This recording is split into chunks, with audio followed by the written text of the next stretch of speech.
हरे कृष्णा, जय श्री हरि, ओम नमः शिवाय।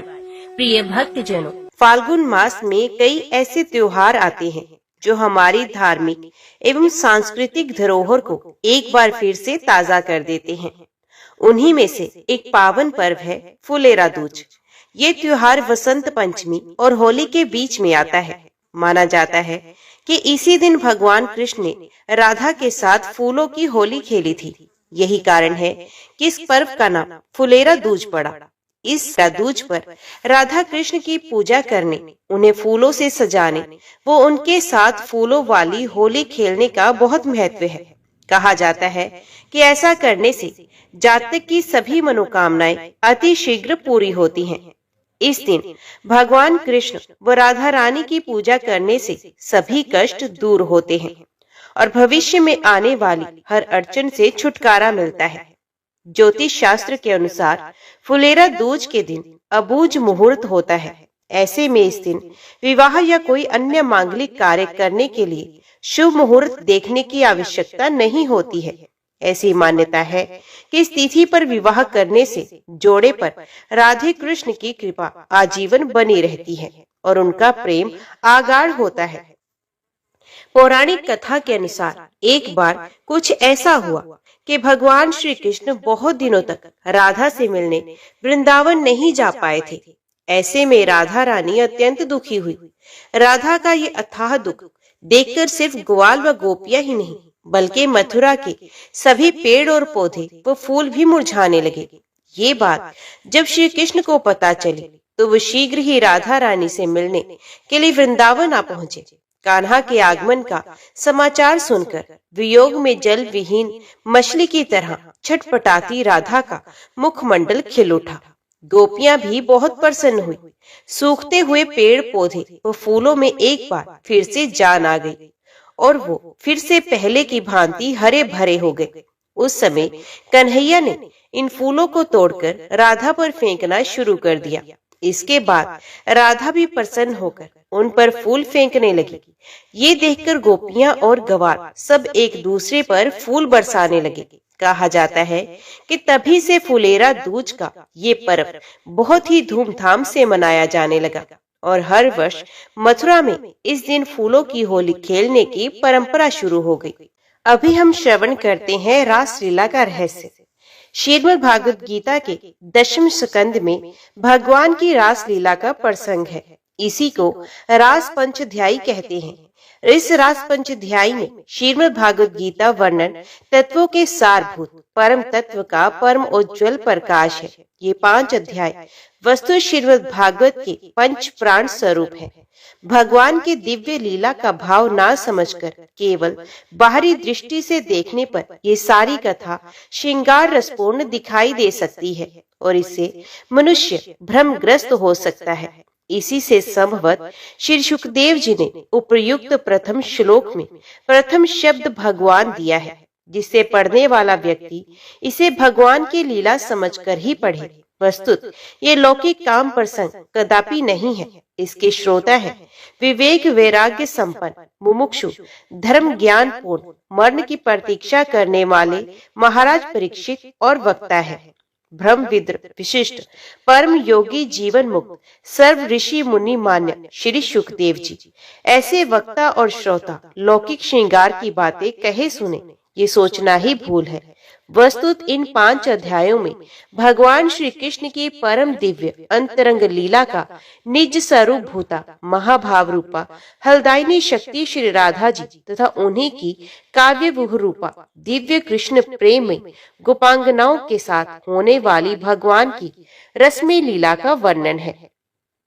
रास शब्द का मूल रस है और रस स्वयं भगवान श्री कृष्ण ही है। जिस दिव्य क्रीड़ा में एक ही रस अनेक रसों के रूप में होकर अनंत अनंत उसका समास्वादन करे, एक रस ही रस समूह के रूप में प्रकट होकर स्वयं ही आस्वाद आस्वादक लीला धाम और विभिन्न आलंबन एवं उद्दीपन के रूप में क्रीड़ा करे, उसका नाम रास है। अतएव ये रास लीला भी लीला में भगवान का ही स्वरूप है। भगवान की ये दिव्य लीला भगवान के दिव्य धाम में दिव्य रूप से निरंतर हुआ करती है।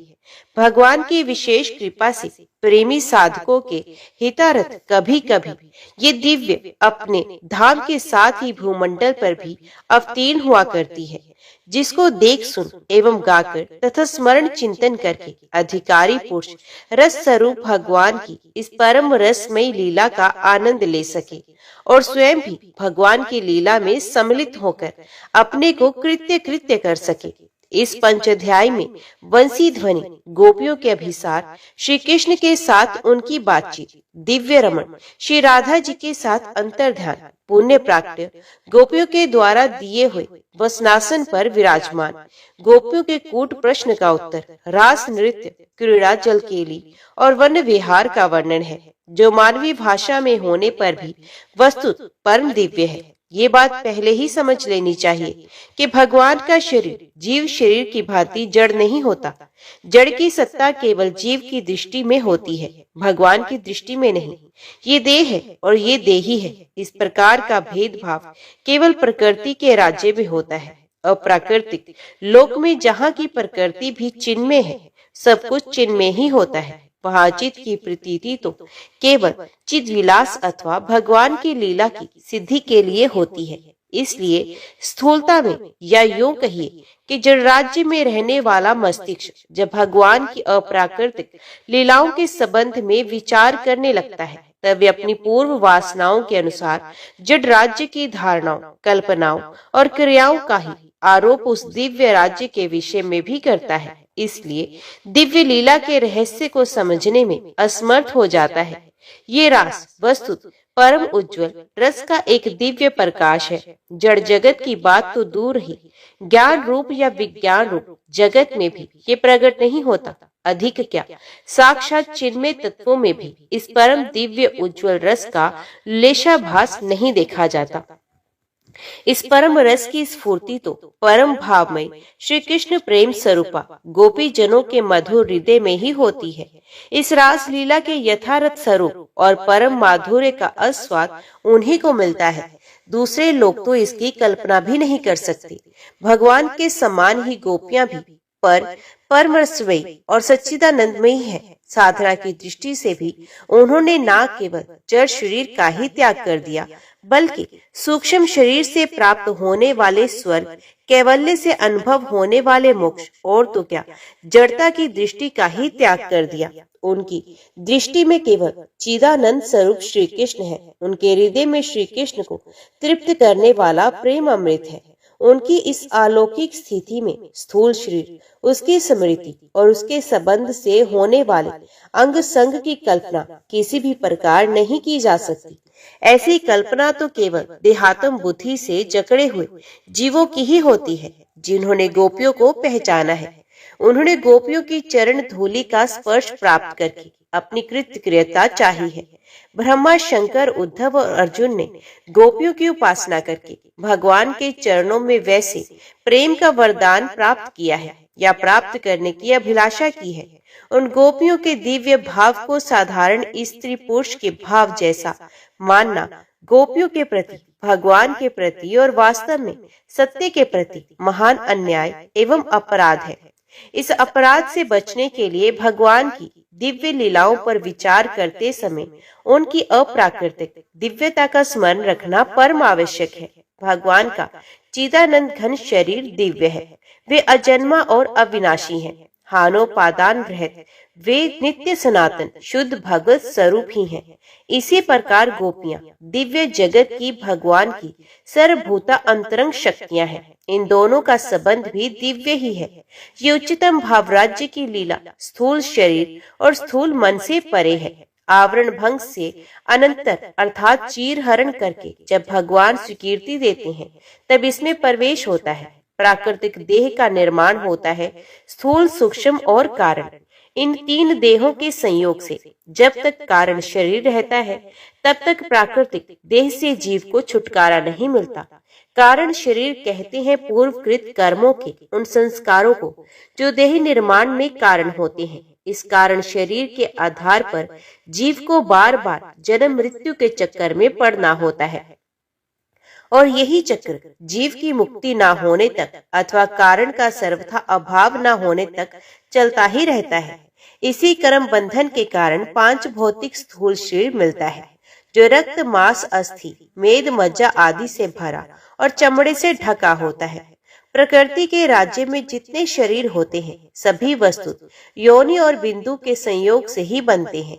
फिर चाहे कोई काम जनित निकृष्ट मैथुन से उत्पन्न हो या उधर वृत्ता महापुरुष के संकल्प से।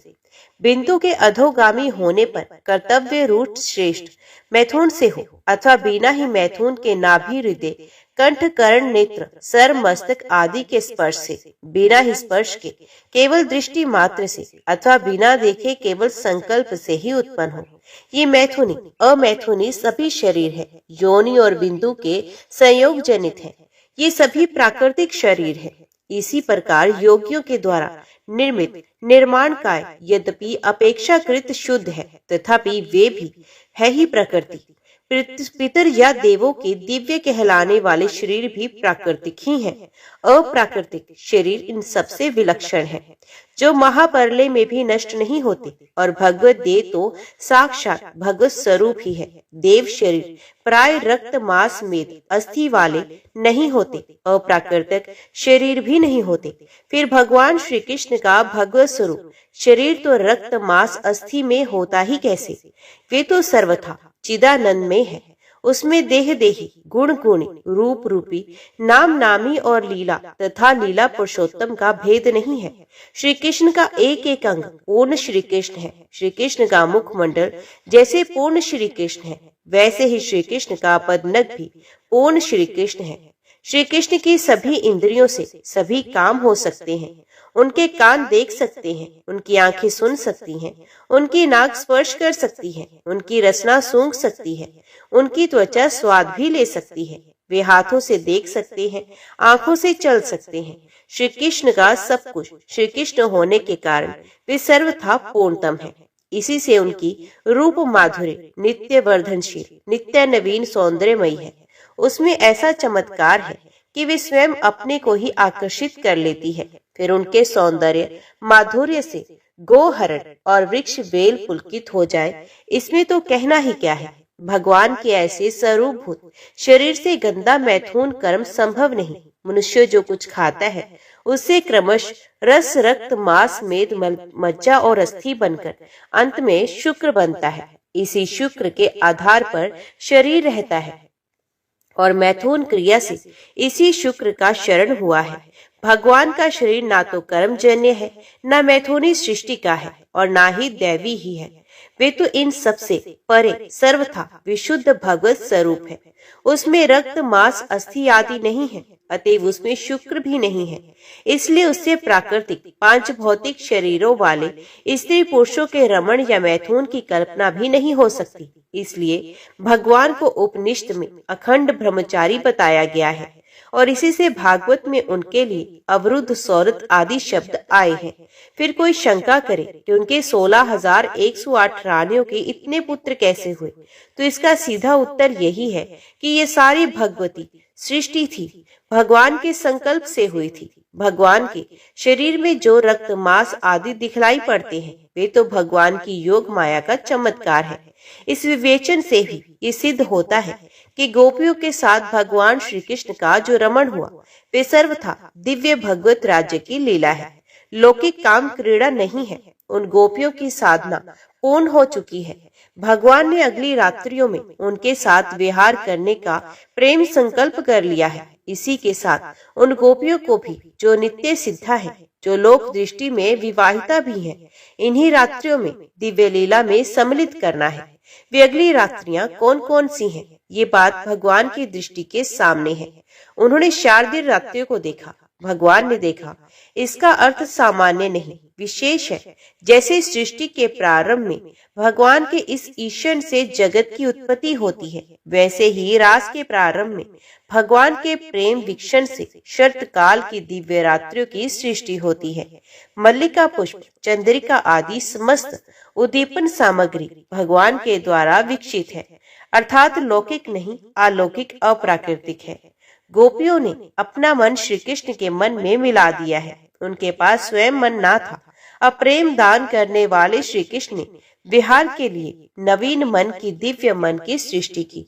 योगेश्वर भगवान श्री कृष्ण की यही योग माया है जो रासलीला के लिए दिव्य स्थल, दिव्य सामग्री एवं दिव्य मन का निर्माण किया करती है। इतना होने पर भगवान की बांसुरी बजती है। भगवान की बांसुरी जड़ को चेतन, चेतन को जड़, चल को अचल और अचल को चल, विक्षिप्त को समाधिस्थ और समाधिस्थ को विक्षिप्त बनाती ही रहती है। भगवान का प्रेम दान प्राप्त करके गोपियां निसंकल्प निश्चिंत होकर घर के काम में लगी हुई थी। कोई गुरुजनों की सेवा धर्म के काम में लगी थी, तो कोई गो दोहन आदि अर्थ के काम में लगी थी, कोई साज श्रृंगार आदि काम के साधन में व्यस्त थी, कोई पूजा पाठ आदि मोक्ष साधन में लगी हुई थी। सब लगी हुई थी अपने अपने काम में, परंतु वास्तव में उनमें से एक भी पदार्थ चाहती ना थी। यही उनकी विशेषता थी और इसका प्रत्यक्ष प्रमाण ये है कि वंशी ध्वनि सुनते ही कर्म की पूर्णता पर उनका ध्यान नहीं गया। काम पूरा करके चले ऐसा उन्होंने नहीं सोचा। वे चल पड़े उस विषय शक्ति शून्य सन्यासी के समान जिसका हृदय वैराग्य के प्रदीप्त ज्वाला से परिपूर्ण है। किसी ने किसी से पूछा नहीं, सलाह नहीं की, अस्त व्यस्त गति से जो जैसे थी वैसे ही श्री कृष्ण के पास पहुंच गई। वैराग्य की पूर्णता और प्रेम की पूर्णता एक ही बात है, दो नहीं। गोपिया व्रज और श्री कृष्ण के बीच में मूर्तिमान वैराग्य है या मूर्तिमान प्रेम, क्या इसका निर्णय कोई कर सकता है? साधना के दो भेद है, मर्यादा पूर्ण वैध साधना और मर्यादा रहित अवैध प्रेम साधना।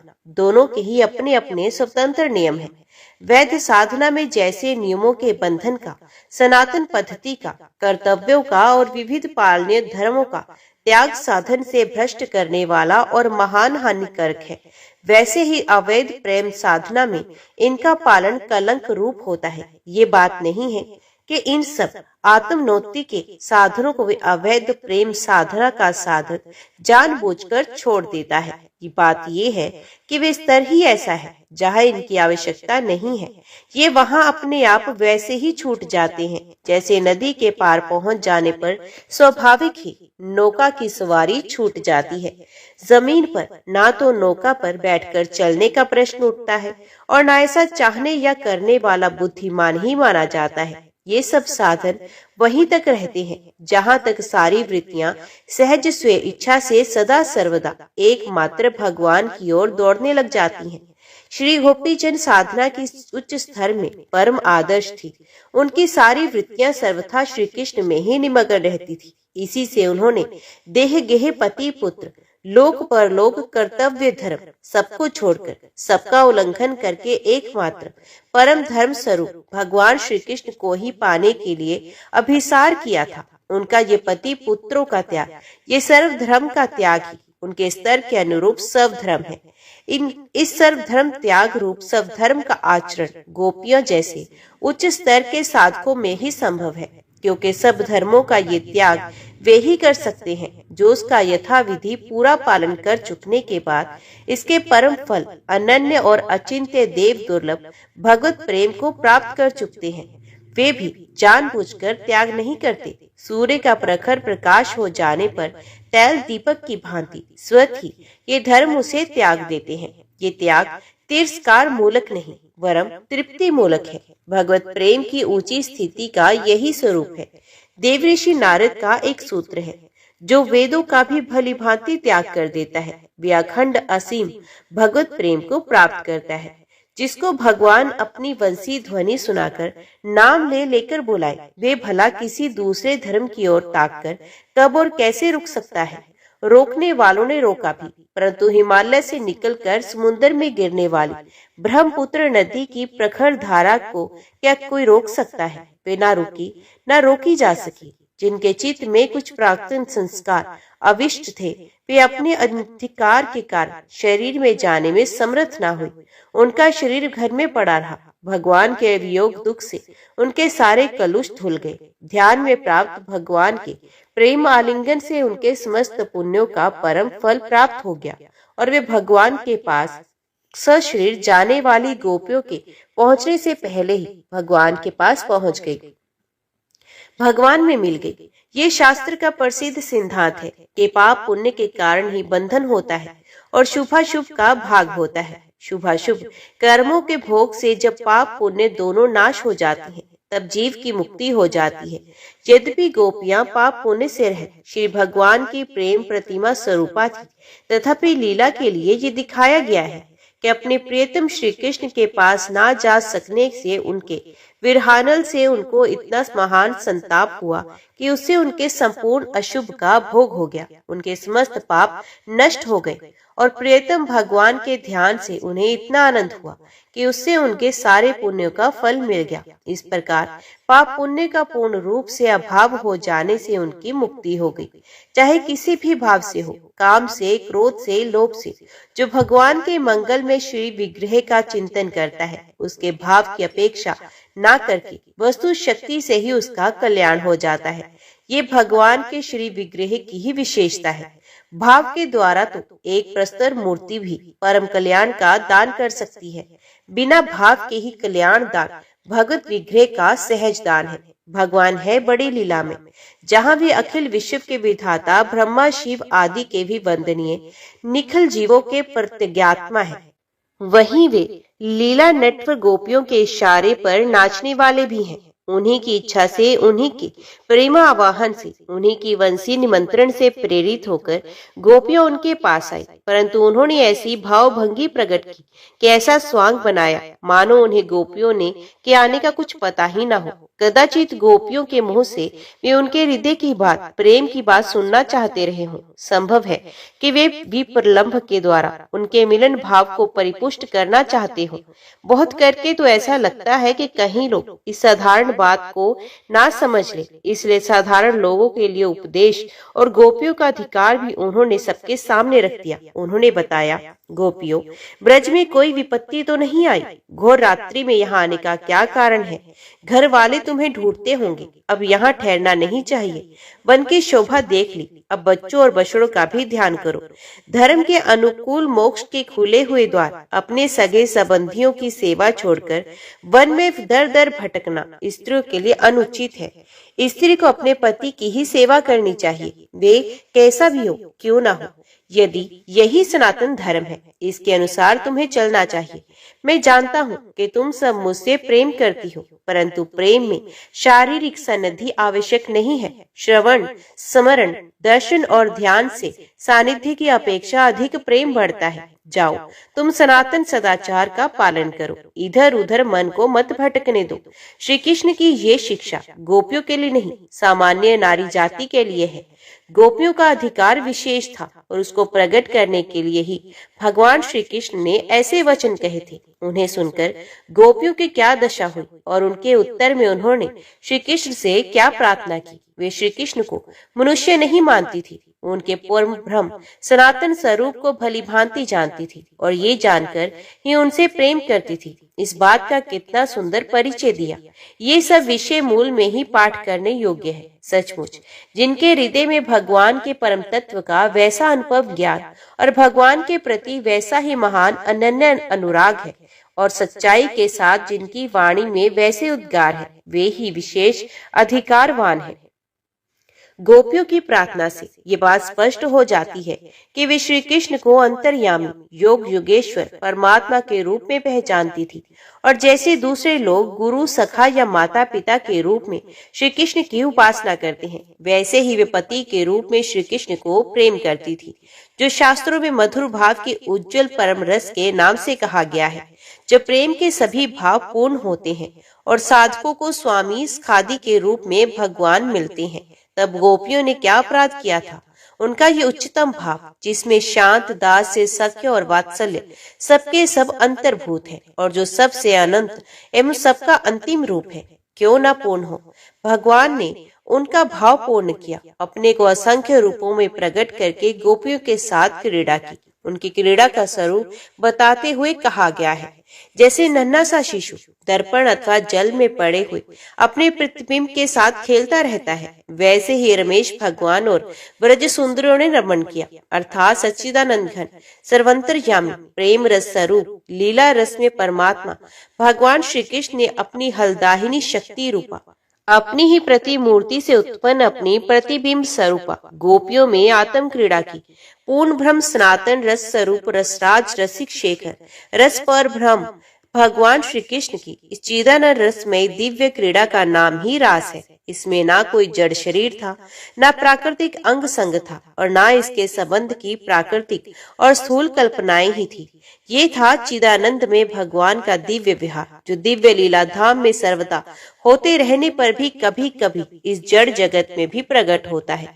वियोग ही संयोग का पोषक है। मान और मद ही भगवान के लीला में बाधक है। भगवान की दिव्य लीला में मान और मद भी जो दिव्य है इसलिए होते हैं कि उनसे लीला में रस की ओर भी पुष्टि हो। भगवान की इच्छा से ही गोपियों में लीलानुरूप मान और मद का संचार हुआ और भगवान अंतर ध्यान हो गए। जिनके हृदय में लेश मात्र भी मद अवशेष है, नाम मात्र भी मान का संस्कार शेष है, वे भगवान के सम्मुख रहने के अधिकारी नहीं, अथवा वे भगवान के पास रहने पर भी उनका दर्शन नहीं कर सकते। परंतु गोपियां गोपियां थी, उनसे जगत के किसी प्राणी की तिलमात्र भी तुलना नहीं है। भगवान के वियोग में गोपियों की क्या दशा हुई, इस बात को रासलीला का प्रत्येक पाठक जानता है। गोपियों के शरीर मन प्राण वे जो कुछ भी थी सब कृष्ण में एक तान हो गए। उनके प्रेम उन्माद का वे गीत जो उनके प्राणों का प्रत्यक्ष प्रतीक है, आज भी भावुक भक्तों को भाव मगन करके भगवान के लीला लोक में पहुंचा देता है। एक बार सरस हृदय से हृदयहीन होकर नहीं, पाठ करने मात्र से ही वे गोपियों की महत्ता संपूर्ण हृदय में भर देता है। गोपियों की इस महाभाव उस अलौकिक प्रेमान्माद को देखकर श्री कृष्ण भी अंतर्रहित होकर रह गए। उनके सामने साक्षात मनमथ रूप से प्रकट हुए। उन्होंने मुक्त कंठ से स्वीकार किया कि हे गोपियों, मैं तुम्हारे प्रेम भाव का नित्य ऋणी हूँ। यदि मैं अनंत काल तक तुम्हारी सेवा करता रहूं तो भी तुमसे वो ऋण नहीं हो सकता। मेरे अंतर ध्यान होने का प्रयोजन तुम्हारे चित्त को दुखाना नहीं था, बल्कि तुम्हारे प्रेम को और भी उज्जवल एवं समृद्ध करना था। इसके बाद रास क्रीड़ा प्रारंभ हुई। जिन्होंने आध्यात्म शास्त्र स्वाध्याय किया है वे जानते हैं कि योग सिद्धि प्राप्त साधारण योगी भी काव्य रूप के द्वारा एक साथ अनेक शरीरों का निर्माण कर सकते हैं और अनेक स्थानों पर उपस्थित रहकर पृथक पृथक कार्य कर सकते हैं। इंद्रादि देवगण एक ही समय अनेक स्थानों पर उपस्थित होकर अनेक यज्ञों में एक साथ आहुति स्वीकार कर सकते हैं। निखिल योगियों और युगेश्वरों के ईश्वर सर्व समर्थ भगवान श्री कृष्ण यदि एक ही साथ अनेक गोपियों के साथ क्रीड़ा करें तो इसमें आश्चर्य की कौन सी बात है। जो लोग भगवान को भगवान नहीं स्वीकार करते वे ही अनेक प्रकारों की शंका कुशंकाएं किया करते हैं। भगवान के निज लीला में इन तर्कों के लिए कोई स्थान नहीं है। गोपियां श्री कृष्ण की सवकिया थी या प्रकिया, ये प्रश्न भी श्री कृष्ण के स्वरूप को भुलाकर ही उठाया जाता है। श्री कृष्ण जीव नहीं है कि जगत की वस्तुओं का उनका हिस्सेदार दूसरा जीव भी हो। जो कुछ भी था है और आगे भी होगा, उसके एकमात्र पति श्री कृष्ण ही है। अपनी प्रार्थना में गोपियों ने और परीक्षित के प्रश्न के उत्तर में श्री सुखदेव जी ने यही बात कही है कि गोपी गोपियों के पति, उनके पुत्र, सगे संबंधी और जगत के समस्त प्राणियों के हृदय में आत्मा रूप से परमात्मा रूप से जो प्रभु स्थित है वे ही श्री कृष्ण है। कोई भ्रम से अज्ञान से भले ही श्री कृष्ण को पराया समझे, वे किसी के पराये नहीं, सबके अपने हैं, सब उनके हैं। श्री कृष्ण की दृष्टि से जो कि वास्तविक दृष्टि है, कोई प्रक्रिया है ही नहीं, सब स्वीकिया है, सब केवल अपना उनका अपना ही लीला विलास है। सभी उनकी स्वरूप भूता आत्म स्वरूपा अंतरंगा शक्तियां हैं। गोपियां इस बात को जानती थी और स्थान स्थान पर उन्होंने ऐसा कहा भी है। ऐसी स्थिति में जार भाव औपत्य का कोई लौकिक अर्थ नहीं रह जाता। जहाँ काम नहीं, अंग संग नहीं है, वहाँ औपत्य और जार भाव की कल्पना ही कैसे हो सकती है। गोपियां प्रक्रिया नहीं थी, सबकिया थी, परंतु उनमें प्रक्रिया भाव था। प्रक्रिया होने में और प्रक्रिया भाव होने में आकाश पाताल का अंतर है। प्रक्रिया भाव में 3 बातें बड़ी महत्व की होती हैं: अपने प्रियतम का निरंतर चिंतन, मिलन की उत्कंठा और दोष दृष्टि का सर्वथा अभाव। स्वीकिया भाव में निरंतर पास रहने के कारण ये तीनों बातें गौण हो जाती हैं, परंतु प्रक्रिया भाव में ये तीनों भाव उत्तरोत्तर बढ़ते रहते हैं। कुछ गोपियां जार भाव से श्री कृष्ण को चाहती थी। इसका इतना ही अर्थ है कि श्री कृष्ण का निरंतर चिंतन करती थी, मिलन के लिए उत्कंठित रहती थी और श्री कृष्ण के प्रत्येक व्यवहार को प्रेम की आंखों से ही देखती थी। चौथा भाव विशेष महत्व का और है, वे है स्वीकिया अपने घर का, अपना और अपने पुत्र कन्याओं का पालन पोषण रक्षणावेक्षण पति से चाहती थी। वे समझती थी कि इनकी देखरेख करना पति का कर्तव्य है, क्योंकि ये सब उसी के आश्रित है और वे पति से ऐसी आशा भी रखती हैं। कितनी ही पति प्रायणा क्यों न हो, स्वीकिया में ये काम भाव छिपा रहता ही है। परंतु परकिया अपने प्रियतम से कुछ नहीं चाहती, कुछ भी आशा नहीं रखती। वे तो केवल अपना सर्वस्व देकर ही उसे सुखी करना चाहती है। श्री गोपियों में ये भाव भी भली भांति प्रस्फुटित था। इसी विशेषता के कारण संस्कृत साहित्य के कई ग्रंथों में निरंतर चिंतन के उदाहरण स्वरूप परकिया भाव का वर्णन आता है।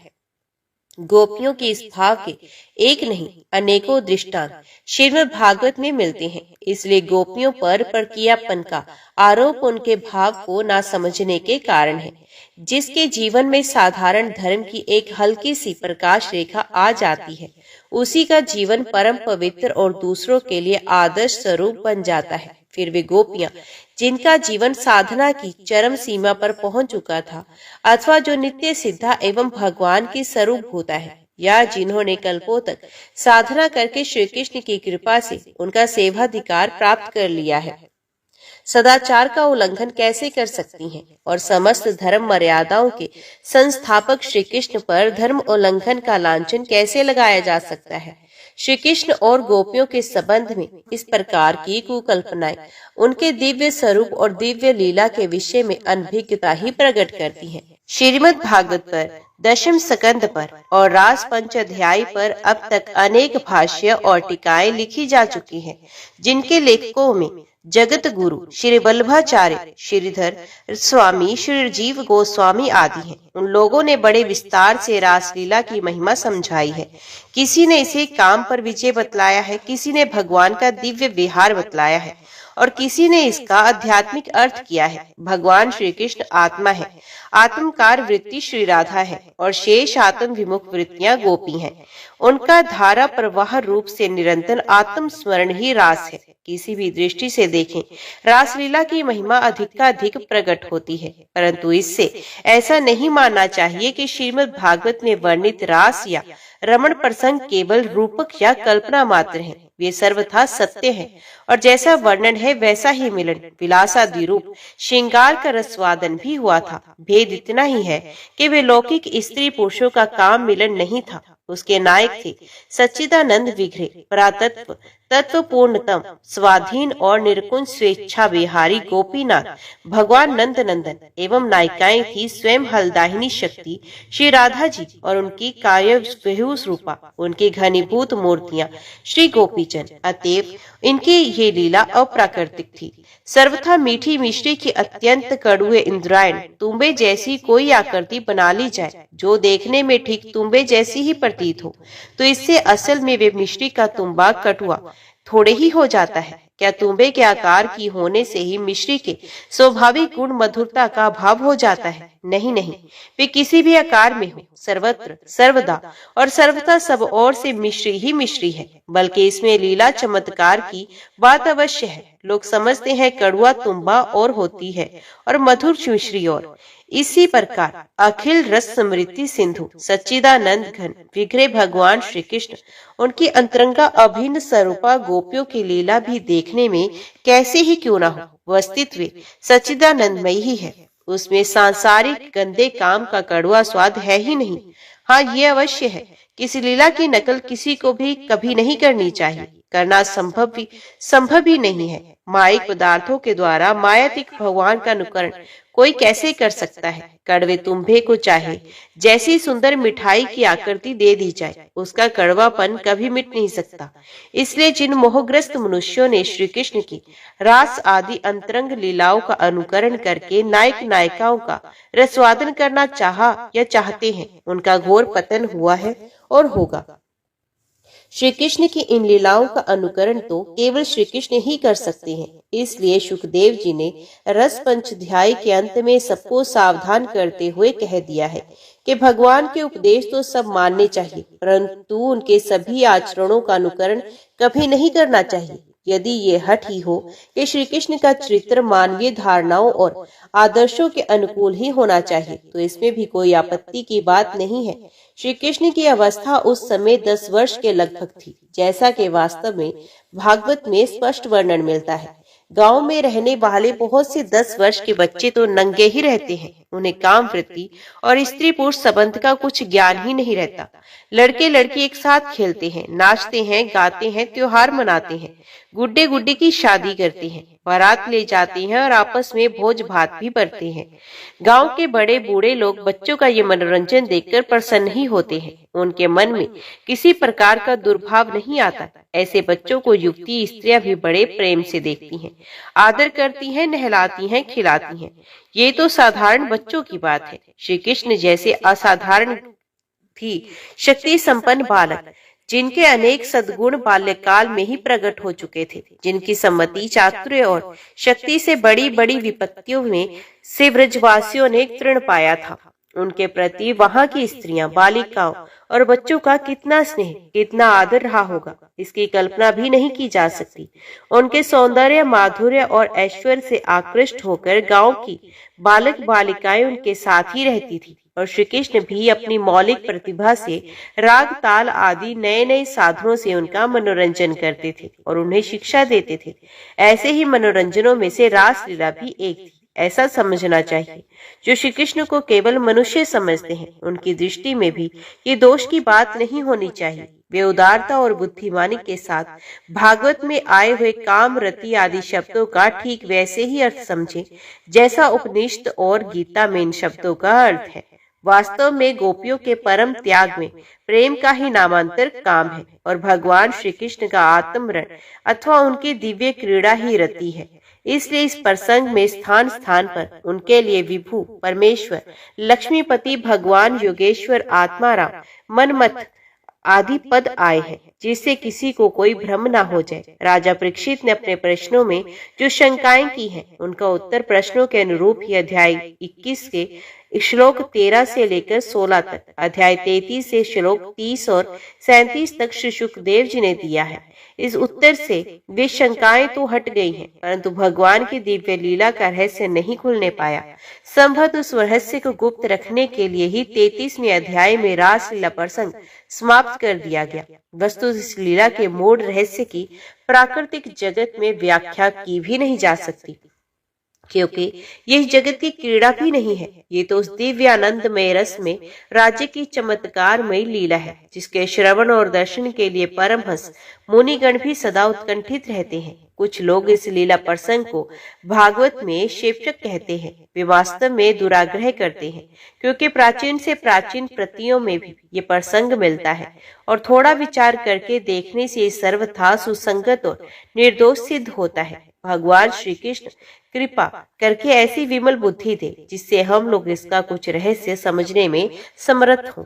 रास पंचाध्याय के पाठकों को इतना भी निश्चय रूप से अवश्य ही मान लेना चाहिए कि इसमें लौकिक कामोद्गंध के लेश की भी कल्पना नहीं है। ये विभूति युक्त दिव्य चिन्ह में पूर्ण शक्ति के साथ सच्चिदानंद घन परिपूर्णतम भगवान का अप्राकृतिक और अचिंत्य पवित्रतम प्रेम रस का मस्वादन है। इसी से श्री सुखदेव जी ने इस रास लीला के श्रवण वर्णन का महान तथा अपूर्व फल बताया है। और देख, काम का समूल नाश और प्रेम रूपा पराभक्ति की प्राप्ति, इससे सिद्ध है कि ये दिव्य रस का प्रवाह ही है। इसमें लौकिक काम गाथा का कोई संबंध ही नहीं। कुछ महानुभाव रास को काम विजय लीला कहते हैं। दृष्टि भेद से ये भी ठीक है, परंतु यहाँ इस दिव्य प्रेम राज्य में तो कभी नीच काम के प्रवेश की ही कल्पना नहीं। तब काम विजय कैसे होता? श्री सुखदेव जी कहते हैं, ब्रजवधुओं के साथ भगवान की इस रास क्रीड़ा का जो संशय रहित मन से श्रद्धा के साथ श्रवण व कीर्तन करेगा, वे शीघ्र ही भगवान की प्रेम भक्ति पराभक्ति को प्राप्त होगा और उसके हृदय काम का सर्वथा विनाश होगा। यथार्थ में भगवान की इस दिव्य लीला के वर्णन का ही ये प्रयोजन है कि जीव गोपियों के उस अहेतुक प्रेम का जो सब सुख की वांछा से रहित केवल श्री कृष्ण को ही सुख पहुंचाने के लिए है, स्मरण करें और उसके द्वारा भगवान के रस में दिव्य लालोक में भगवान के अनंत प्रेम का अनुभव करें। अतरास पंचाध्यायी का अध्ययन करते समय किसी प्रकार की भी शंका न करके इस भाव को जगाए रखना चाहिए तथा श्रद्धा युक्त हृदय से उस भगवान की पवित्र लीला समझकर ही पढ़ना व सुनना चाहिए। जय श्री राधे कृष्ण।